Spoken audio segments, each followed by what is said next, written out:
Hi guys, well this is Kerry Benson from Essential Nails. Again, we're doing another little Halloween design.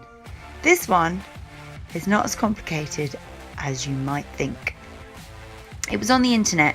Lots of people who work on the internet and several big name nail techs had recreated it, put their own spin on it, done their own version. I did this a while ago on gel polish nails for one of my clients and she loved it. It's obviously one of those things that looks technical, but when you break the layers down, it isn't that complicated. I'm using this AB nail plate on the nail trainer hand, and I'm just tapering in the sidewall slightly, sharpening up the free edge. I'm going to buff it, and I'm going to work over this as if it's a completed enhancement. It could be hard gel or acrylic overlay or anything like that, but just going to prep the surface now, ready for a gel polish application. Like I said before, I haven't been very well actually, so my voice is a little bit croaky. I do apologise, and I'm being a bit brutal with my Pammy Henderson, as I call her at the minute. Just taking the frills out from under the nail, dust the dust off. The first part of this design is applying our gel polish base colour. So I'm using Jet from the Gillette's gel polish range. This is a very highly pigmented black polish. It's great, so you do have to make sure that you've shaken it really well if it's been on the shelf for a while, but also to apply thin layers so that they cure properly. So we're all past the gel polishing stage now anyway, so we all know how to do this. So I've put one thin layer on, I've cured it, second thin layer of colour on and cured it, and again now I'm sealing the colour with the no wipe top coat. Seal the free edge and then final cure for our colour base layer. Now I've sped it up. Obviously I would cure for a minute in my lamp, but follow manufacturer's instructions for whichever lamp that you have. This surface now, which I'm very carefully buffing with this very soft buffer, I top coat to seal the colouring, because then when you're buffing you're not going to end up with patchy colour. We're only scuffing the clear layer really and preparing it for paint. Now over this I'm going to use my airbrush to gradual fade down from the cuticle. So here it is, airbrush. Woohoo, I love it. It's a great bit of kit. Flexi cable, paint in the well, trigger, pull back, releases the paint into the airflow. So they take a bit of getting used to, these. I did the course. It took me a long time to actually master it. But here's the paint. Again, sediments can settle in the bottle, so make sure you shake it very vigorously if it's been sat there for a while. A couple of drops into the well. You don't want too much paint when you're doing this. I do a set. Obviously I would spray a few nails, but we're only doing the one. So quick test with my own hand to see if white paint is flowing well. And I test on my finger before I go onto the nail. I don't really worry about paint on the skin or the cuticle because it will come off afterwards, but very gradually build the colour layer up from the cuticle, and if you move away from the nail and make the gap greater, you'll have a finer, lighter spray, and then closer near the cuticle. Now just to press the button and spray air only. So we're drying the paint on the surface very well. No more paint flow here, just as a drying exercise. So we have a very gradual ombre sprayed on, and now we have black paint on a palette. I'm going to paint directly onto this surface here. I often find that sometimes it's easier to just pull up an image on Google or a picture of a skull. Everybody paints differently, so whatever you do, you can add your own flair to it. And I often find that I can try and do the same nail design 3 or 4 times over and it still never comes out exactly the same each time anyway. So I've put 2 little nostrils on there, nose holes where the split in the cartilage of a skull bone would be, and outlining cheeks and adding a few cracks. The eye sockets do not need to be perfect. It's very difficult to get them the same size. I'm going to 3D over the top of one of them, but I make sure I've painted that element of the design in, because if they do chip off after a week or 2, if your client catches it, you still have a complete design underneath. So here I just go in and add a little bit more detail. As we layer the paint, we're going to change the shading anyway. A little bit of detail down the sides.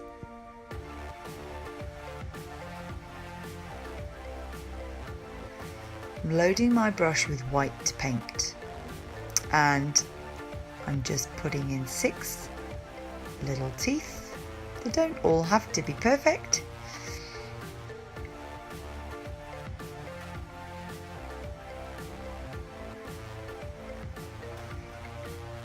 And I'm going back to them with black on my brush this time to just define them by outlining them with black. I'm sorry my camera wobbles now and again. I don't mean to, but occasionally I knock my table, and to get so close to the picture and zoom in, the tiniest movement makes the camera wobble slightly.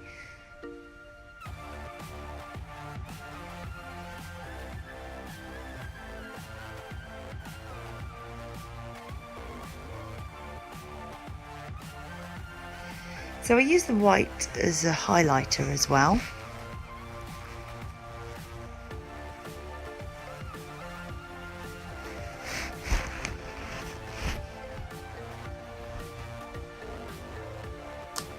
Just makes some of the elements of the picture a little bit more dramatic.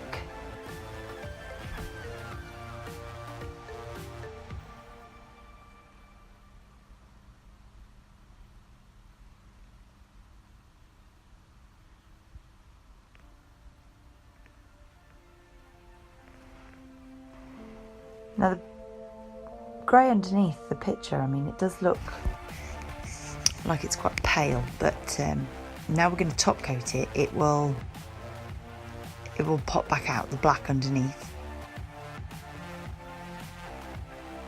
It will make the base colour show up again. Here we go, just with the top coat. You obviously have to make sure this is completely dry, because you don't want to drag any of your paint in because the paint's still wet.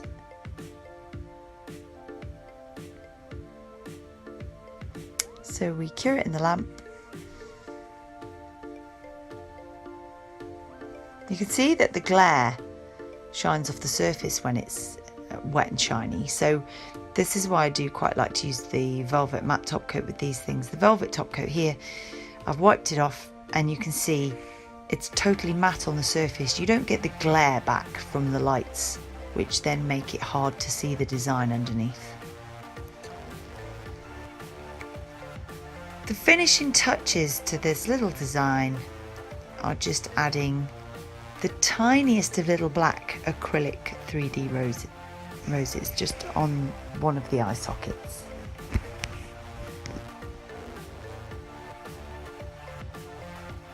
I mean, it's not essential, you don't have to do the 3D over the top, you could just leave the skull as it is. But working this tiny is very difficult.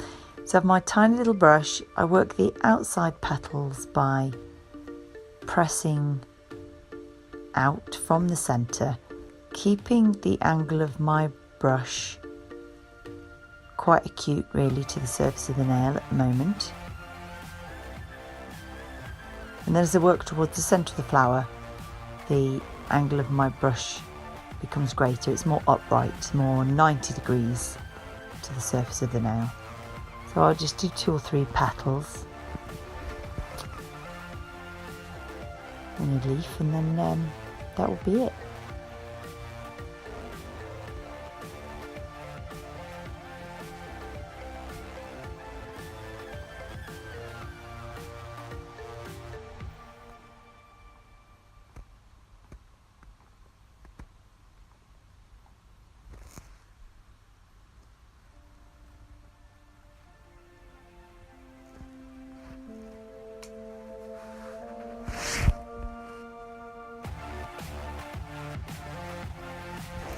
Don't have a lot of room here, so rather than put this little leaf at the top across the forehead near the cuticle, I've just put it down the cheek, but the original design had the leaves upwards, a little bit easier to see them.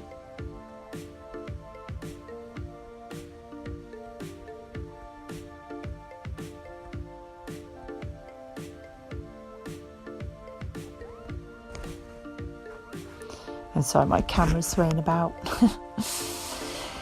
So, here's a second layer on the inside of this flower. I've got too much. Look, I've just moved a little bit, taken some away, because I always overdo it with the bead size when I'm working so tiny.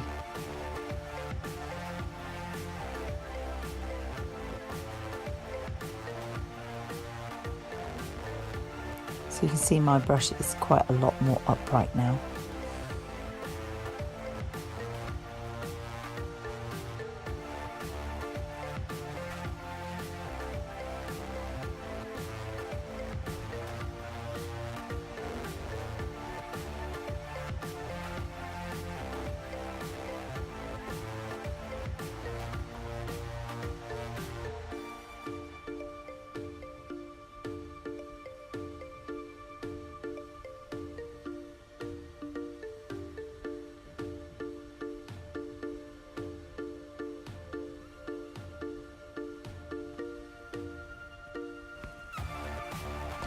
Last centre little bead, you can see it's really shiny.